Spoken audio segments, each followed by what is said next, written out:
Salam Indonesia, Anda menyaksikan berita terkini bersama saya, Madis Kudadekarang.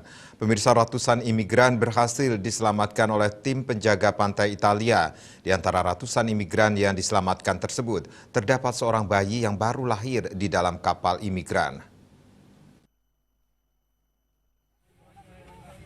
Penjaga pantai Italia menyelamatkan bayi yang baru lahir dari kapal yang hanyut beberapa mil di lepas pantai Italia di wilayah Calabria.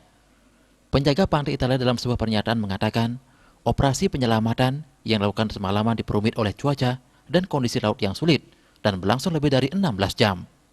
Sebanyak 244 orang, termasuk 41 anak di bawah umur dan seorang bayi yang baru lahir di kapal, berhasil diselamatkan oleh tim SAR. Italia telah mengalami peningkatan tajam dalam jumlah imigran yang menumpangi perahu dalam beberapa pekan terakhir. Kedatangan imigran terbaru tersebut akan memberikan tekanan lebih lanjut pada pemerintahan Perdana Menteri Mario Draghi untuk menggambarkan kesepakatan dengan mitra Uni Eropa tentang bagaimana menangani arus masuk.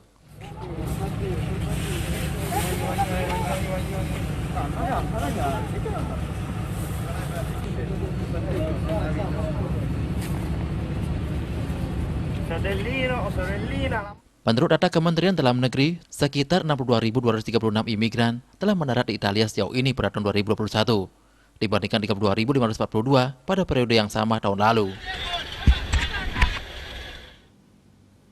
Untuk mencegah penyebaran COVID-19, ingat pesan Ibu selalu terapkan 3M, wajib memakai masker, mencuci tangan, jaga jarak, serta hindari kerumunan. Dengan penerapan perilaku 3M, Indonesia segera terbebas virus corona menuju Indonesia maju.